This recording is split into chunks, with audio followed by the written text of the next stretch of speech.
Welcome to Offscreen. This week we're reading Joy by Annie Mumolo, the story of Joy Mangano, a struggling Long Island mother of three who became one of the country's most successful entrepreneurs.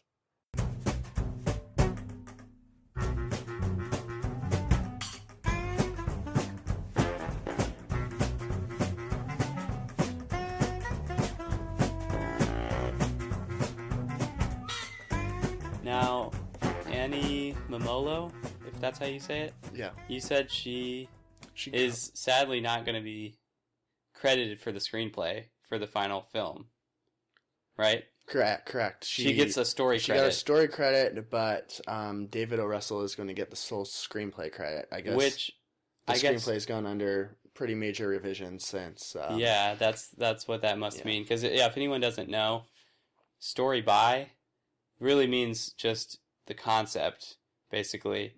The screenplay, when it says written by or screenplay by, that means that's the one who actually put the words on the page. Now, Annie Mumolo did put words on a page. We read her entire script, but... From 2013. Yeah, it's a couple years old. So, yeah, evidently since then, there's been enough of an overhaul that she no longer qualifies for the written by or screenplay by credit. And per WGA, Writers Guild of America guidelines, the director generally has to demonstrate that they have rewritten a lot of the script in order to get screenplay credit. However, I guess the mandatory arbitration for this didn't take place in this case. Really? Because both David O. Russell and Annie Mumolo serve as producers on the film, and that I guess supersedes the need for the kind of normal procedure. But am I to believe they came to this agreement then? Annie Mumolo did not comment when asked about it. I don't think the article I read made it seem like she was not particularly pleased, but maybe I'm reading more into it than I should. Oh, but we also should mention Annie Mumolo is the one who wrote Bridesmaids. Co-wrote Bridesmaids with Kristen Wiig. Yeah. Right. Which is a really good movie. I loved it. Yeah. And she actually had a bit part in the movie, too. Oh, really? Yeah, she was like a flight attendant, I think. Oh, interesting. But we should mention, this is not really a comedy at all. It has kind of the fast-talking dialogue. There are some very funny a lot of moments. Good witticisms, I think. Yeah. Wisecracks that are really this is perfect. This is a perfect role for Jennifer Lawrence. I'm glad she got it. But ostensibly it is just a biopic. The script that we read, but again, it's changed a lot. You say, Stephen, it might now be a sort of a... It sounds like O. Russell took kind of fictionalized more elements or brought together elements from other people's stories, not just... like other female entrepreneurs or I don't know inventors? Exactly. Okay. And not having seen the movie, I can't say for sure. But yeah, it's not just the Joy Mangano story. It's a more impressionistic, fictionalized Which is version. A shame because this was a good script. And I thought if this is all... I think that the Annie Mumolo draft that we read is probably pretty true to her real story. I mean, for any biopic, it's going to be condensed and... Sure, and dramatized, embellished. Yeah, exactly.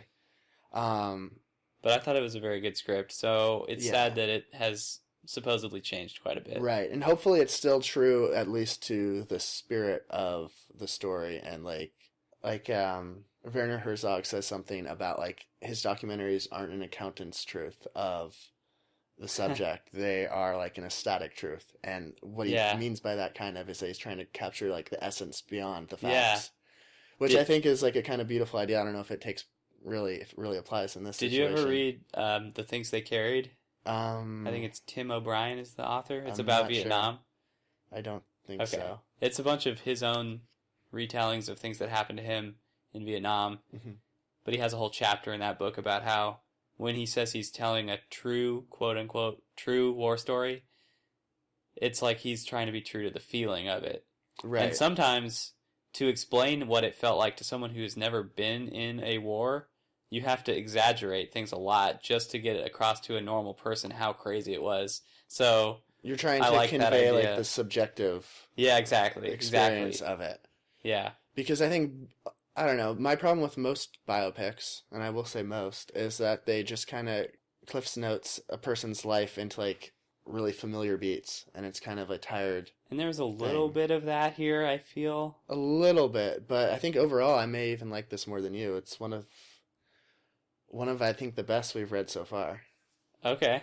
Yeah, I don't think I would go that far, but I liked it. I guess we kind of gave our verdict up front. That's okay. That's okay. We can explain ourselves. There were parts I just like loved and was like really moved by. I wonder. I have one scene that was like one of my favorites. I wonder if it'll be the same as one of yours. But first, should we try this yeah, synopsis? We're going to try it a little differently this time. Yeah, we've had some feedback saying that the synopsis is a little dull. So we're going to try and make it a little shorter, and I'm going to just try and hit the big plot points one by one. So here's what I have, and you can feel free to fill in or help me transition if you want. We meet Joy when she's about 30-ish. She's a stay-at-home mom of 3. Her husband, Tony, early on in the story, she catches him cheating on her. They get divorced. Now she has to pick up 2 jobs just to support herself and the kids. And at a diner where she's working late at night, she slips and hits her head while she's mopping the floor. And it gives her an idea, which she eventually develops into a product called the Miracle Mop. And she starts selling it just on the street with her friend, and doing pretty well. They end up having to get a mold made to help produce it faster. Her father works at an auto shop, and he knows a guy that can make a mold, and they can start like cranking these things out. So they do that.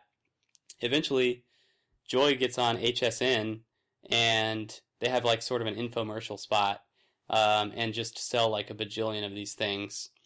So now they have to make even more of them, and suddenly the guy who is making this, the mold and everything for the mop, ups the price. So she's going to be losing money now if she sells one of these mops. So she just like storms into this warehouse, this guy that her father knows, but she's never even met him, realizes that it's all just a fake corporation, and it's just like a front for this, basically a mob guy. He's like a mafia dude. It's basically a front for the mob's money laundering. Yeah, and the guy's name is Matty the Horse, for reasons that I don't really know. But anyway, she takes the guy to court, and that's sort of the climax of the movie, is the court scene where her father actually testifies, since he's the one that put her in touch with this mop dude. And he claims he invented the mop as a way of trying to get out of this. He's trying to save face, basically, her dad is. So he claims that he invented the mop. Joy, puts him on the spot, gives him one of the mops, she has it with her, and tells him to use it there in the courtroom. He tries, and he doesn't really know how it works, and she then tries it, and clearly she actually knows all about it, and she explains in great detail how it works. It's like a self-wringing mop is the idea. Yeah, people know the Miracle Mop.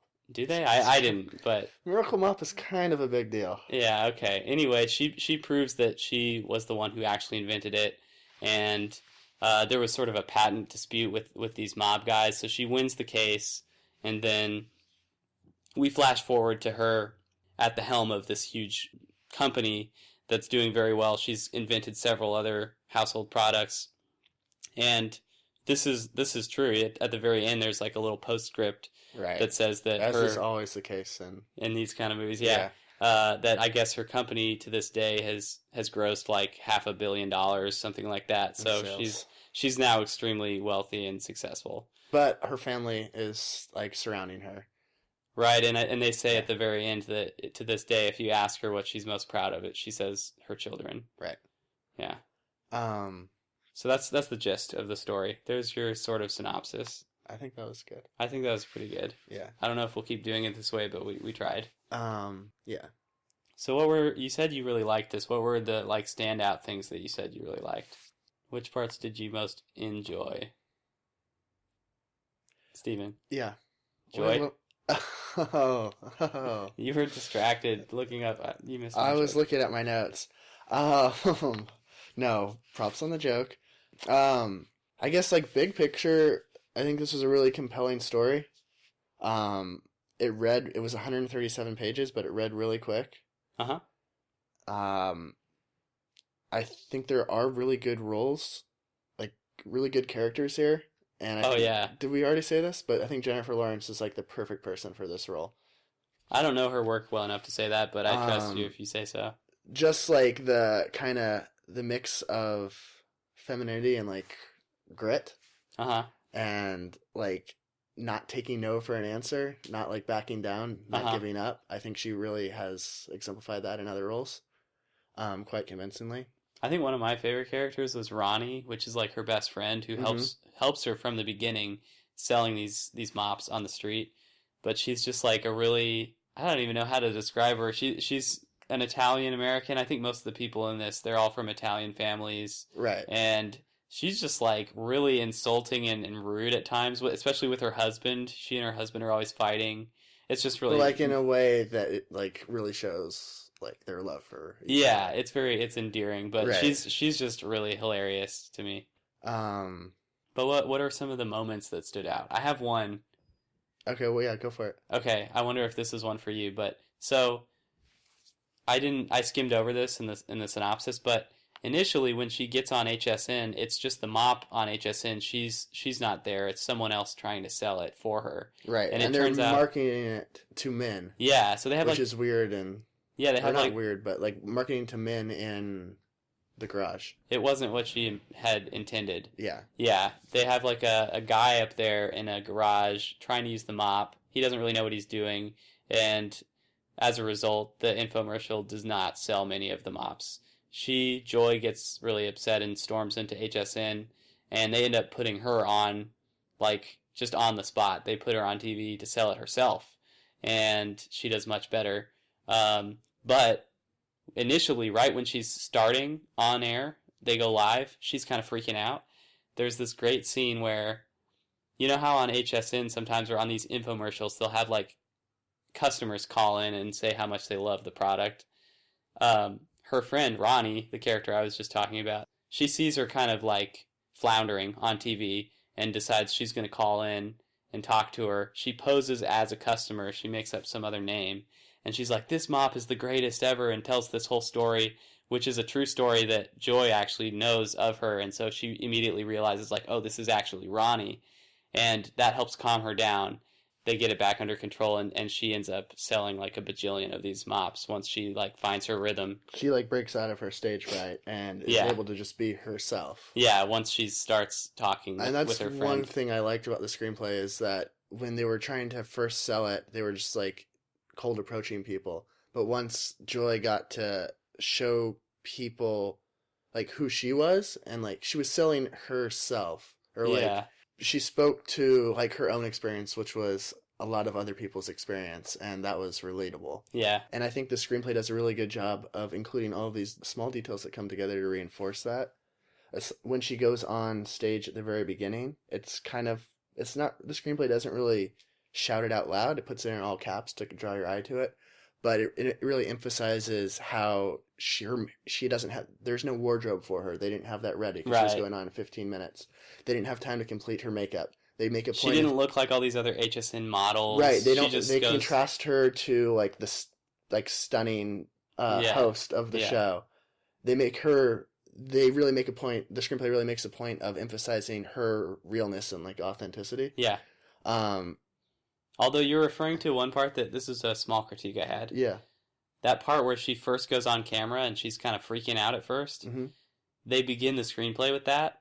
It's just a glimpse at that scene, and then it jumps back to her first getting married, and then, it all plays out and eventually catches up to that scene again, which is such a cliche thing that so many scripts do, and I hate it. I thought it was very dramatically satisfying. Oh, what? Are you kidding? You must have seen that a million times, though. I mean, you've seen it before, but I think it works here. No, it didn't. It was too vague. What's wrong with just starting it where it actually starts? Like, if they had just cut that out, it would have been fine.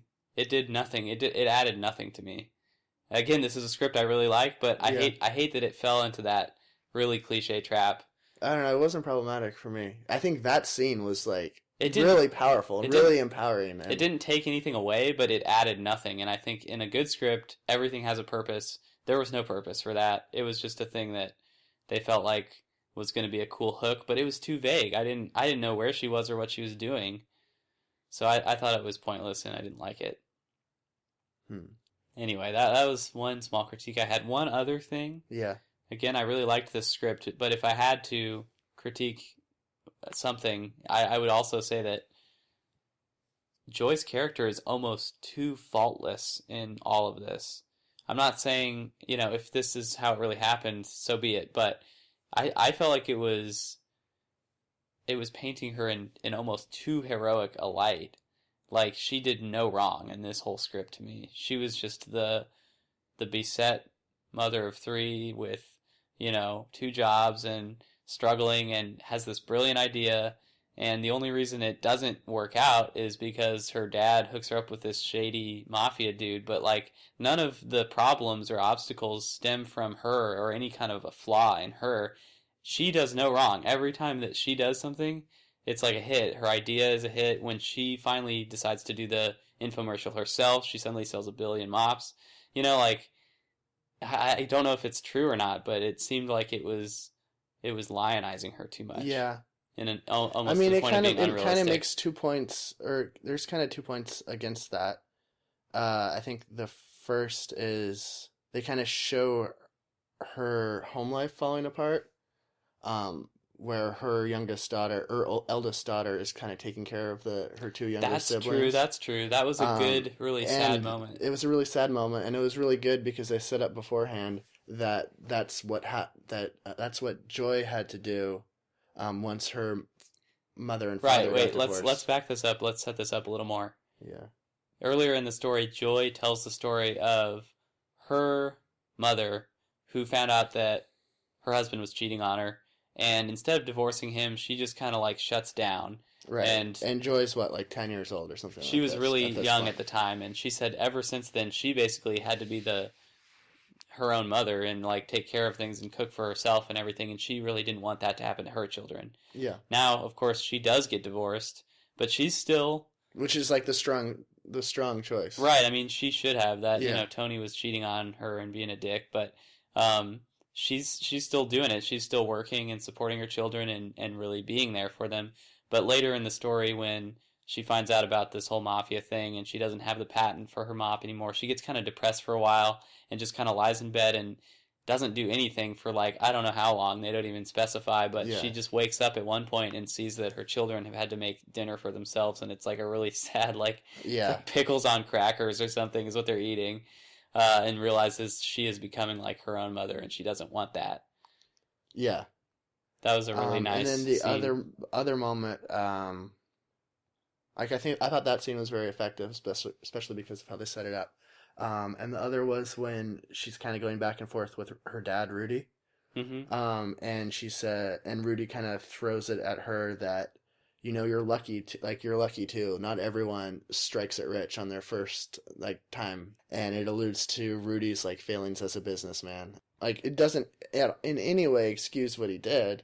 Right. But it kind of humanizes him. It makes him someone who has tried and failed. Right. And it makes it not just about Joy's hard work, which she is a tremendously hard worker and a brilliant person, but it also kind of alludes to the fact that that in everything there's luck, and you can be the best person ever and not have great results, and that's just how life is. Yeah. But the family dynamics, I think, were really moving.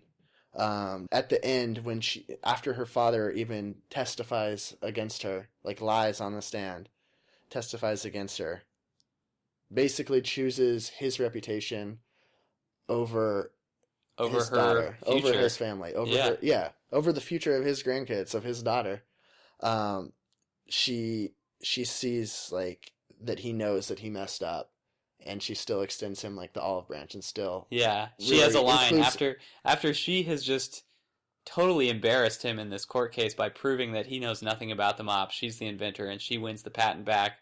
She still goes up to her dad afterwards and is like, "So are we going to see you at dinner on Friday?" Yeah, and she means it. She really wants him there. She still wants him as part of the family. Yeah, I think just overall, it's a really powerful story about family and about It is. It's really empowering, just her tireless spirit. Yeah. It sounds kind of silly. We're getting really excited and animated talking about a movie about a mop, but like, it's actually really engaging. You just have to read it to know what I mean, I guess. But like, but it's not really about a mop. But that's the thing. That's what's great about screenplays and about storytelling in general. Is like, on like when you boil it down, what she's doing is she's just trying to provide for her kids and provide for her family. But in story terms, you have to find a way to translate that into something that is more tangible, that you can grasp, and that's more of like something that you can either achieve or fail.